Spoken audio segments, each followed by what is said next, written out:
اعوذ باللہ من الشیطان الرجیم بسم اللہ الرحمن الرحیم۔ غزوہ حنین میں مسلمانوں کی فتح ہو گئی تھی اور نبی کریم صلی اللہ علیہ وآلہ وسلم اپنے صحابہ کے ساتھ ایک خیمے میں بیٹھ کر جنگی معاملات پر گفتگو فرما رہے تھے کہ ایک صحابی خیمے میں داخل ہوئے اور عرض کیا، یا رسول اللہ صلی اللہ علیہ وآلہ وسلم، جنگی قیدیوں میں موجود ایک عورت آپ کی بہن ہونے کا دعویٰ کر رہی ہے، کیونکہ حضور صلی اللہ علیہ وآلہ وسلم کا نہ کوئی بھائی تھا اور نہ ہی بہن۔ اس لیے سب حیران ہو گئے کہ یہ عورت کون ہے، اور رسول اللہ صلی اللہ علیہ وآلہ وسلم نے فرمایا، اس عورت کو اندر لایا جائے۔ خاتون خیمے میں داخل ہوئی اور حضور صلی اللہ علیہ وآلہ وسلم کی جانب محبت بھری نظروں سے دیکھنے لگی۔ یہ عورت کون تھی؟ تاریخ میں اس عورت کے متعلق کیا لکھا ہے؟ کیا نبی کریم صلی اللہ علیہ وآلہ وسلم کے والدین کی مزید اولادیں تھیں؟ ان تمام پر تجسس سوال کے جواب آج ہم اس ویڈیو میں جانیں گے۔ فتح مکہ تک جزیرہ عرب میں آباد تقریباً تمام قبائل اسلام میں داخل ہو گئے تھے اور نبی کریم صلی اللہ علیہ وآلہ وسلم کی اطاعت قبول کر لی تھی، سوائے قبیلہ بنو حوازن اور قبیلہ بنو ثقیف کے۔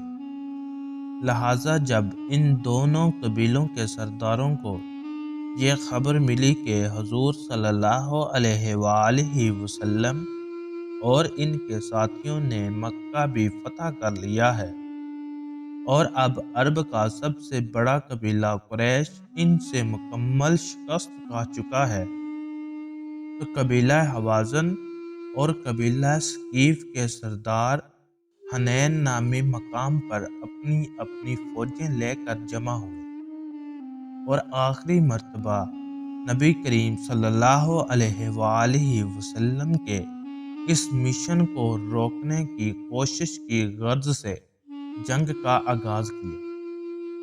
یہ شوال 8 ہجری یعنی سال 630 عیسوی کا زمانہ تھا۔ جب حضور کو اس کی خبر ہوئی تو آپ 10,000 صحابہ مکہ سے اور 2,900 مسلمانوں کو لے کر حوازن کی جنگ کے لیے روانہ ہوئے۔ نبی کریم صلی اللہ علیہ وآلہ وسلم اس جنگ کے رہنما تھے۔ مسلمانوں کو فتح نصیب ہوئی اور مشرکین کے 70 سے زائد سپاہی مارے گئے۔ 6,000 سے زائد مشرکین کو گرفتار کر لیا گیا اور ان کے 24,000 اونٹ اور 40,000 بکریاں ضبط کر لی گئیں۔ بنو حوازن اور بنو ثقیف کے قبائل کے ان قیدی عورتوں میں ایک بوڑھی خاتون بھی تھی۔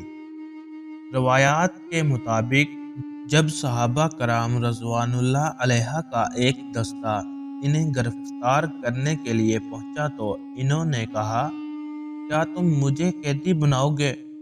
میں تمہارے سپہ سالار اور اللہ کے نبی کی بہن ہوں۔ صحابہ کرام حیران ہو گئے۔ انہوں نے اس بوڑھی عورت کو نبی کریم صلی اللہ علیہ وآلہ وسلم کی خدمت اقدس میں پیش کیا۔ جب یہ خاتون حضور صلی اللہ علیہ وآلہ وسلم کے سامنے آئی تو آپ صلی اللہ علیہ وآلہ وسلم کی جانب محبت بھرے انداز میں دیکھنے لگی اور بولی، اے اللہ کے رسول، میں تمہاری بہن شیمہ بنت حارثہ ہوں۔ نبی کریم صلی اللہ علیہ وآلہ وسلم نے ماضی کی یادیں ٹٹولتے ہوئے فرمایا، ہاں، بنی سعد میں میری ایک بہن کا نام شیمہ تھا۔ اس پر وہ خاتون جلدی سے بولی، یا رسول اللہ صلی اللہ علیہ وآلہ وسلم، ایک مرتبہ جب ہم لوگ اماں حلیمہ سعدیہ کے گھر کھیل رہے تھے تو آپ نے میری پیٹھ پر کاٹ لیا تھا جس کا نشان آج بھی موجود ہے۔ یہ جملہ سنتے ہی حضور کو اماں حلیمہ کے گھر گزرے بچپن کے واقعات یاد آ گئے۔ یہ وہی بہن شیمہ تھی جو آپ صلی اللہ علیہ وآلہ وسلم کو ہر وقت گود میں لیے پھرتی تھی۔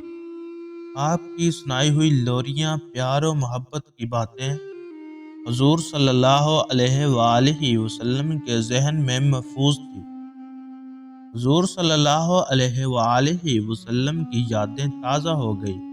دراصل مکہ کے کالے سنگلاق پہاڑوں کے عقب میں مشرق کی جانب زرخیز باغات، سرسبز و شاداب پہاڑوں کے درمیان بہتے چشمے، لہلہاتی فصلیں اور حسین وادیاں تھیں جسے طائف کہتے تھے۔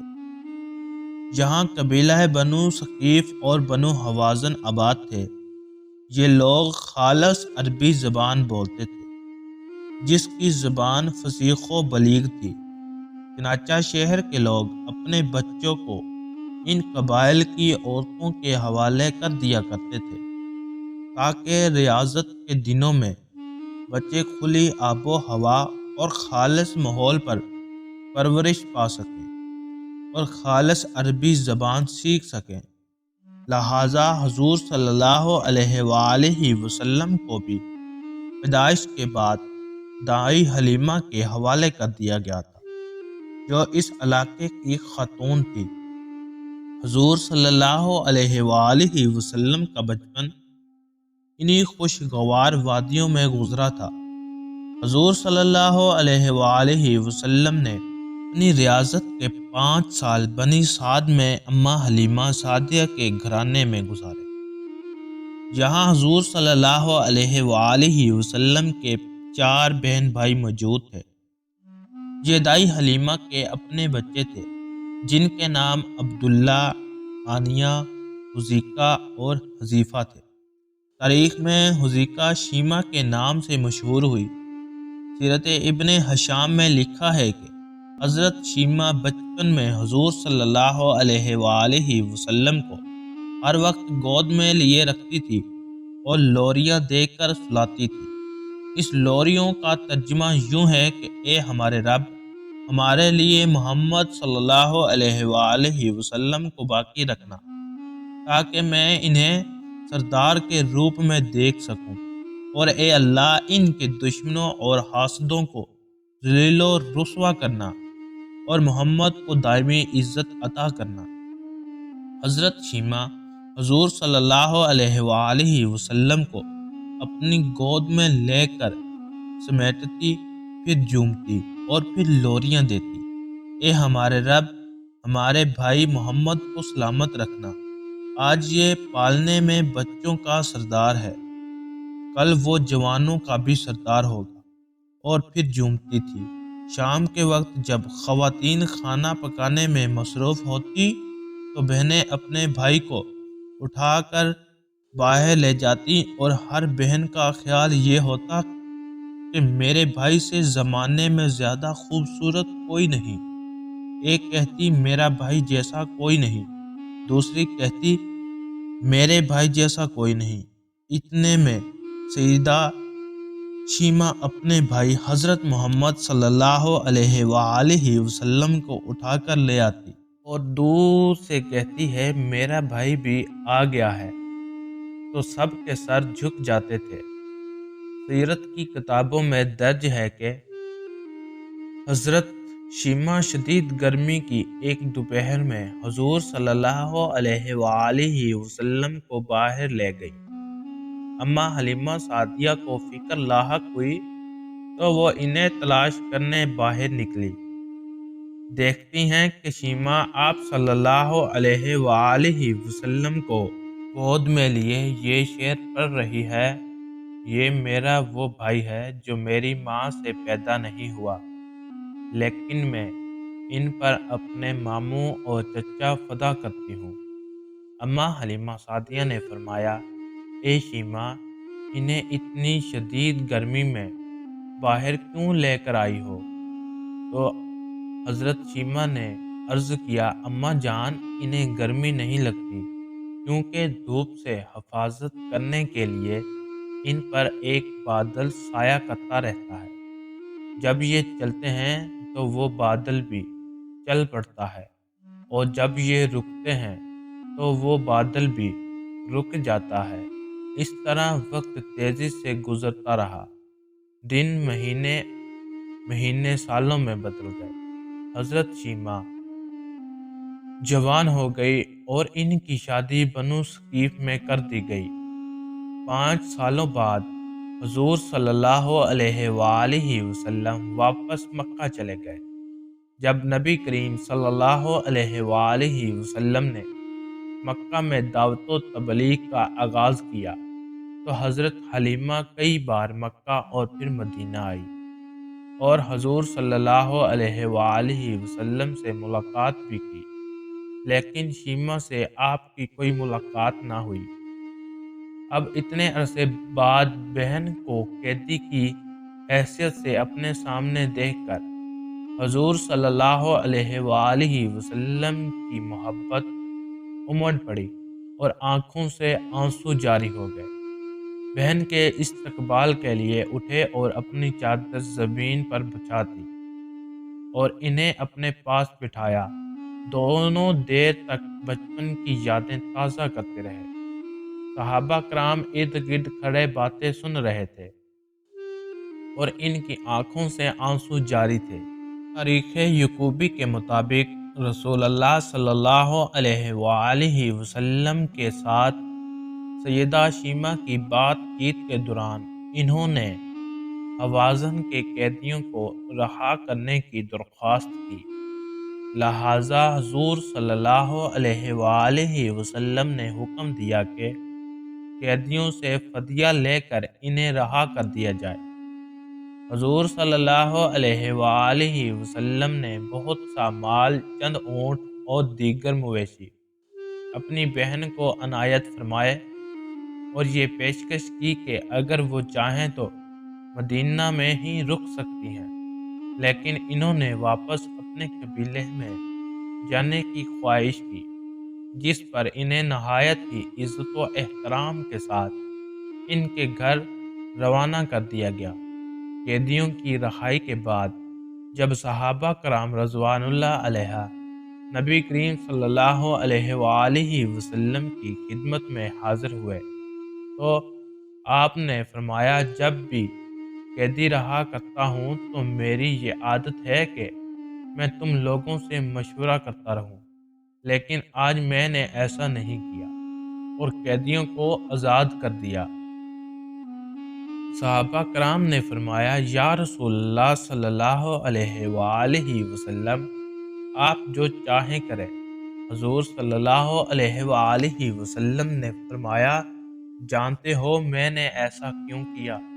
صحابہ کرام نے پوچھا تو آپ صلی اللہ علیہ وآلہ وسلم نے ارشاد فرمایا، میرے دروازے پر میری بہن آئی تھی۔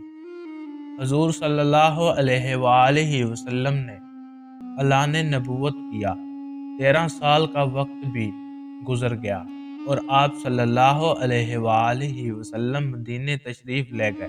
جب غزوات کا سلسلہ شروع ہوا تو جس قبیلے میں سیدہ شیمہ کی شادی ہوئی تھی، اس قبیلے کے ساتھ مسلمانوں کا ٹکراؤ آ گیا۔ اللہ رب العزت نے مسلمانوں کو فتح عطا کر دی۔ اس قبیلے کے چند لوگ صحابہ کرام رضوان اللہ علیہ کے ہاتھوں گرفتار ہو کر قیدی کر دیے گئے تو یہ لوگ اپنے قیدیوں کو چھڑانے کے لیے فدیہ جمع کرنے لگے اور قبیلے کے سردار ایک ایک گھر سے رقم جمع کر رہے تھے۔ چلتے چلتے یہ سیدہ شیمہ کے گھر پہنچ گئے، جو کہ اپنی عمر کا ایک خاص حصہ گزار چکی تھی۔ اس سے کہنے لگے کہ اتنا حصہ آپ کا بھی ہے۔ سیدہ شیمہ نے کہا، کس لیے؟ سردار اور ساتھ والے لوگوں نے کہا، جو لڑائی ہوئی ہے اور اس میں ہمارے آدمی گرفتار ہو چکے ہیں۔ باتیں کرتے کرتے کسی کے لبوں پر محمد صلی اللہ علیہ وآلہ وسلم کا نام بھی آ گیا تو سیدہ شیمہ سن کر کہنے لگی، اچھا انہوں نے تمہارے لوگ پکڑے ہیں؟ سیدہ شیما نے کہا کہ تم رقم اکٹھی کرنا چھوڑ دو، مجھے ساتھ لے چلو۔ سردار نے کہا آپ کو ساتھ لے چلیں؟ سیدہ شیما کہنے لگی ہاں، تم نہیں جانتے وہ میرا بھائی لگتا ہے۔ قوم کے سرداروں کے ساتھ سیدہ شیما حضور صلی اللہ علیہ وآلہ وسلم کے نوری خیمے کی طرف جا رہی ہے اور صحابہ کرام ننگی تلواروں سے پہرا دے رہے ہیں۔ یہ دور تو تھا نہیں، مدنی دور تھا، اور سیدہ شیما قوم کے سرداروں کے آگے آگے جب بڑھنے لگی تو صحابہ نے تلواریں سونتی اور پکارا دیہاتی عورت رک جاؤ، دیکھتی نہیں آگے کوچے رسول صلی اللہ علیہ وآلہ وسلم ہے، آگے بغیر اجازت کے تو جبرائیل بھی نہیں جا سکتے، تو تم کون ہو؟ تو سیدہ شیما نے جواب میں جو الفاظ کہے ان کا ترجمہ یہ ہے کہ میری راہیں چھوڑ دو، تم جانتے نہیں میں تمہارے نبی کی بہن لگتی ہوں۔ تلواریں جھک گئی، آنکھوں پر پلکوں کے چپکنے لگے، راستہ چھوڑ دیا گیا۔ سیدہ شیما حضور صلی اللہ علیہ وآلہ وسلم کے خیمہ نوری میں داخل ہو گئی تو حضور صلی اللہ علیہ وآلہ وسلم نے دیکھا اور پہچان گئے، فوراً اٹھ کھڑے ہوئے، فرمایا بہن کیسے آنا ہوا؟ کہا آپ صلی اللہ علیہ وآلہ وسلم کے لوگوں نے ہمارے کچھ بندے پکڑ لیے ہیں، ان کے چھڑانے آئی ہوں۔ حضور صلی اللہ علیہ وآلہ وسلم نے فرمایا بہن تم نے زحمت کیوں کی؟ پیغام بھیج دیتی میں چھوڑ دیتا، لیکن تم آ گئی، اچھا ہوا ملاقات ہو گئی۔